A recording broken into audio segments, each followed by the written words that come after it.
Voici en quoi nous avons connu l'amour. Christ a donné sa vie pour nous. Nous aussi, nous devons donner notre vie pour les frères et sœurs. Si quelqu'un qui possède les biens de ce monde voit son frère dans le besoin et lui ferme son cœur, comment l'amour de Dieu peut-il demeurer en lui ? Petits enfants, n'aimons pas en parole et avec la langue, mais en acte et avec vérité. Par là, nous saurons que nous sommes de la vérité et nous rassurons notre cœur devant lui. En effet, même si notre cœur nous condamne, Dieu est plus grand que notre cœur et il connaît tout. Bonjour à tous et à toutes et bienvenue pour cette méditation. Nous sommes dans notre série « Ensemble, c'est tellement mieux ». C'est vrai, mais ce n'est pas toujours facile d'être ensemble. Surtout avec ceux que le Seigneur met sur notre route et qui ne semblent pas être vraiment dans les clous de ce que nous pensons être juste, de ce que nous pensons être vrai, de ce que nous pensons être la foi. Finalement, qui ne semblent pas être dans les clous comme je l'étais, comme vous l'étiez sans doute, comme nous le sommes et nous l'étions tous et toutes.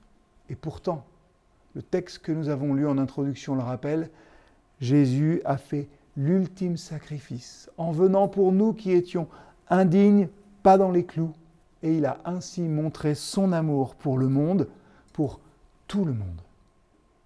Sacrifice, sacrifier, ça veut dire abandonner nos possessions, abandonner notre contrôle de quelque chose pour servir quelqu'un. Un vrai sacrifice, c'est une chose rare dans le monde, mais aussi au sein de l'Église, parce que ça implique un sacrifice personnel.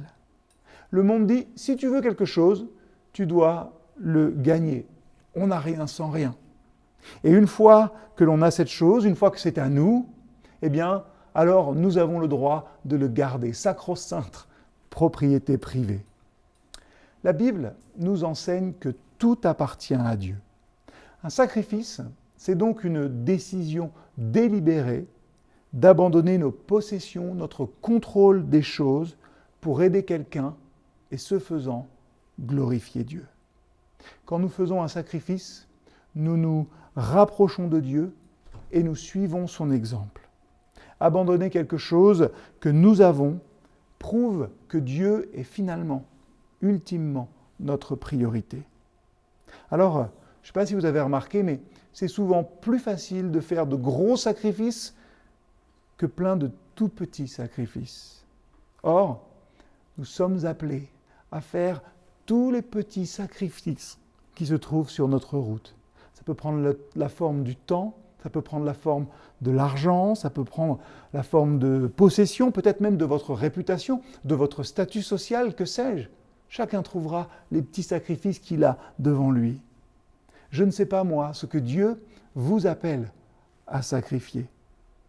Mais je sais que ce ne sera pas facile, parce que ce sera forcément quelque chose de personnel. Vous le saurez parce que ce que vous allez sacrifier, c'est ce qui vous empêche d'aider les autres. C'est ce qui vous empêche de glorifier Dieu. Si quelqu'un possède les biens de ce monde, voit son frère dans le besoin et lui ferme son cœur, comment l'amour de Dieu peut-il demeurer en lui ? Qu'il est fort, ce verset. Et pour terminer cette méditation, j'ai pensé à l'amour de Dieu. Comment l'amour de Dieu peut-il demeurer en lui ? Certes, c'est vrai.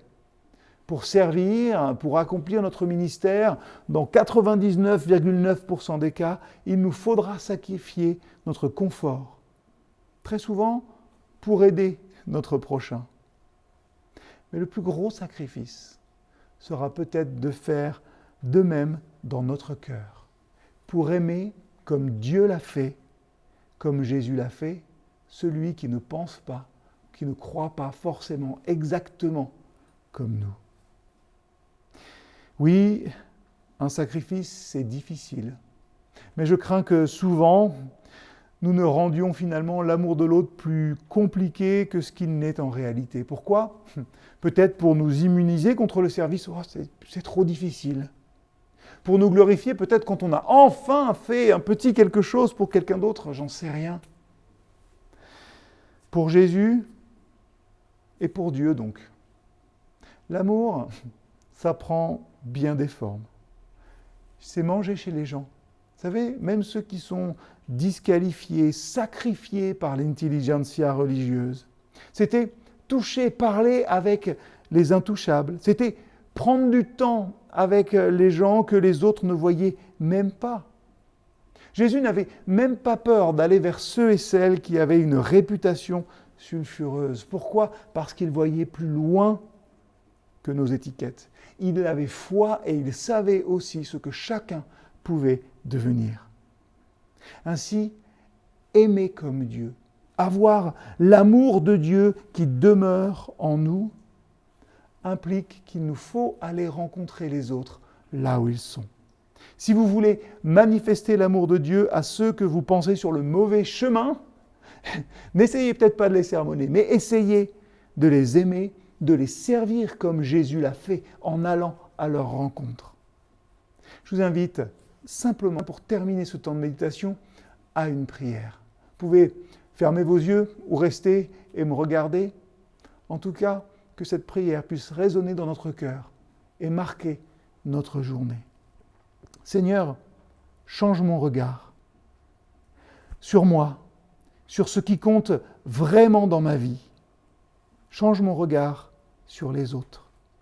Aide-moi à servir. Aide-moi à aimer tout le monde et en toute occasion. Seigneur, comme tu nous aimes, tous et toutes, malgré nos manquements. Alors Seigneur, pardon et merci. Amen.